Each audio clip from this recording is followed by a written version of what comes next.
U ovoj epizodi ćemo pričati o prirodnim tretmanima u voćnjaku. Zapravo, u jednoj epizodi ćete imati sve što je potrebno da znate o negovanju i ishrani voćnjaka. U voćnjacima radimo 3 vrste tretmana: zimski, sezonski i terapijski, odnosno onda kada su nam voćke napadnute. Da bi nam voćke bile zdrave i plodonosne, potrebno je da koristimo insekticide i fungicide. Zapravo ovde pričamo o prirodnim insekticidama i fungicidima i sada ćemo pokazati koje biljke možete upotrebiti kako biste od njih napravili preparate za zaštitu voća. Kada se nalazimo u gradu i posmatramo one divlje biljke koje su porasle blizu trotoara, pitam se da li ljudi prepoznaju svoje resurse. Da li oni ljudi koji prolaze pored njih uopšte znaju o kakvoj se vrednosti radi i da sve te biljke mogu na neki način da iskoriste ne samo za ishranu biljaka i zaštitu, već i za vlastitu ishranu. Zapravo na 1 kvadratnom metru nalazi se ogroman broj resursa. Sada ću vam pričati koji jak insekticid se nalazi upravo oko mene. U pitanju je maslačak.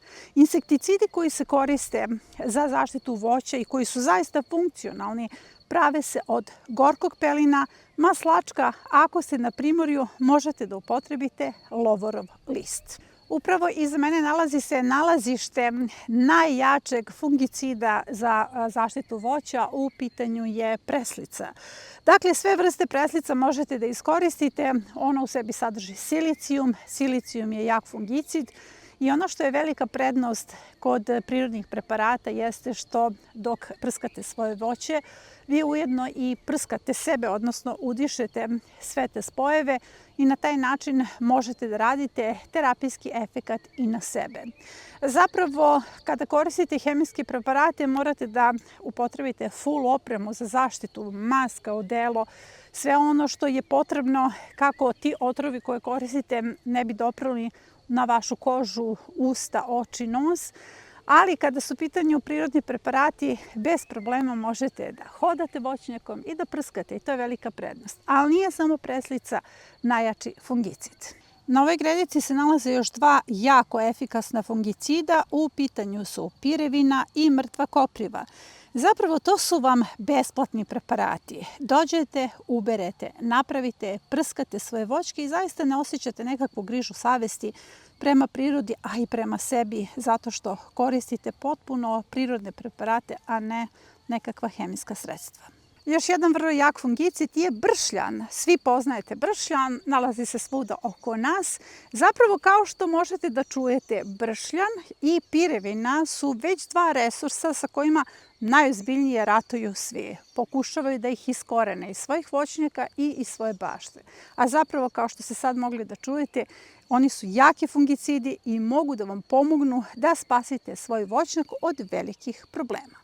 Lako je meni da pričam o prirodnoj zaštiti voćnjaka kada se iza mene nalaze ovakvi gorostasi. Zapravo, sada sam vam i rekla koji su resursi u pitanju. Dakle, imamo nekoliko resursa koje možemo da koristimo za tretmane u voćnjaku. Rekla sam da postoji zimski, sezonski i terapijski tretman, a sada ću vam pojasniti o čemu se zapravo radi. Zimski tretman se koristi kao nerazređen. Dakle, kada dobijete recepturu, nerazređenom recepturom ili nerazređenim preparatom se prskaju voćke kada su u hibernaciji. To je najčešće februar za kontinent, pre nego što dođe do olistavanja.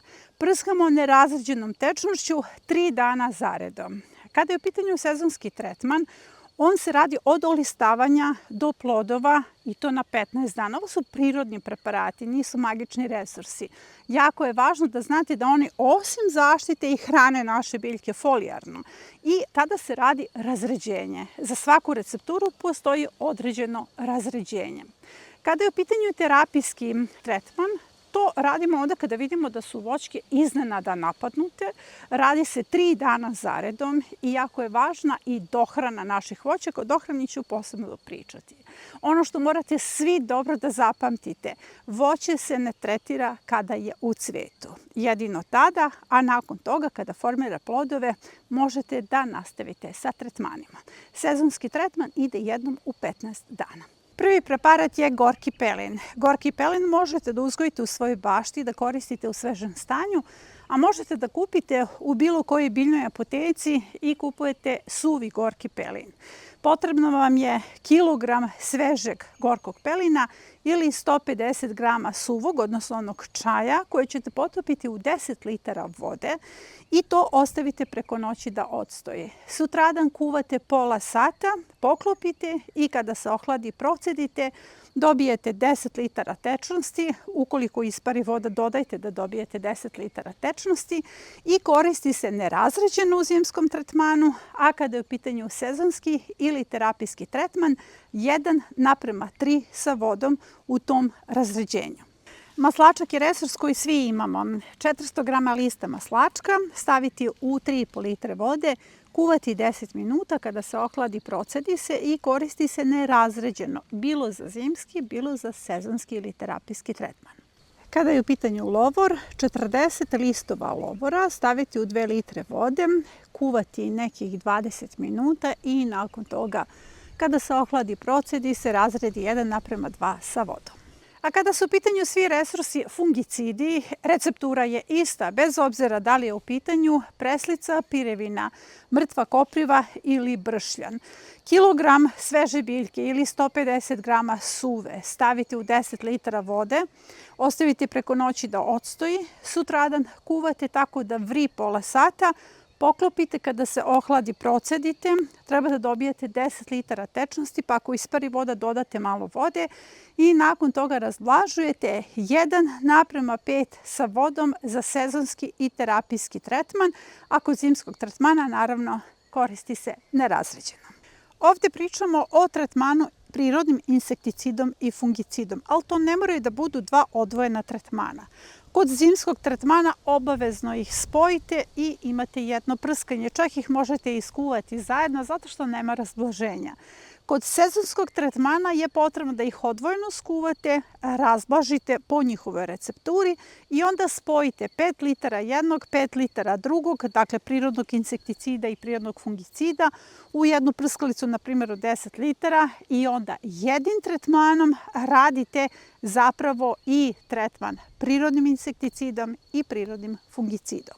Ono što mi se često postavi kao pitanje kada snimam bilo šta o voćnjaku jeste kako to da ti prirodnim preparatima tretiraš voćnjake, a pritom imaš lišajeve po stablu. Pa ja se ne borim protiv lišajeva. Lišajevi nisu u parazitskom odnosu sa voćnjacima. Potrebno da istražujete malo u tom pravcu. Oni su pokazatelj da je ovo ekološka sredina. Zapravo imate čak i na našem YouTube kanalu jedan kratki video kako da iskoristite lišaj za prirodne preparate. Dakle, sve oko nas je resurs, pa i sam lišaj i lišaj ne smeta vašim voćkama. Dakle, osim estetike koja vas možda malo brine, lišajevi nisu problem, tako da se ja u ovim tretmanima uopšte ne borim protiv lišajeva.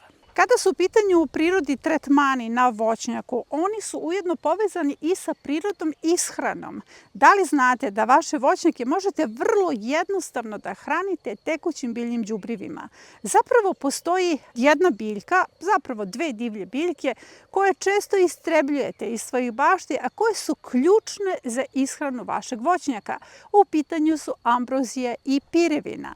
Ambrozija ima jako bitan sastav, azot i fosfor, a pirevina kalijum i silicijum. Zamislite, imate 4 minerala koja su ključna za plodonošenje i imunitet vaših voćaka. A receptura za tekuće biljno đubrivo je jednostavna. Uzmete kilogram ambrozije i kilogram pirevine, stavite u jedno bure, dodat ćete 20 litara vode, to mora da fermentira nekih 10 dana i nakon toga se koristi u razblaženju 1:10 sa vodom.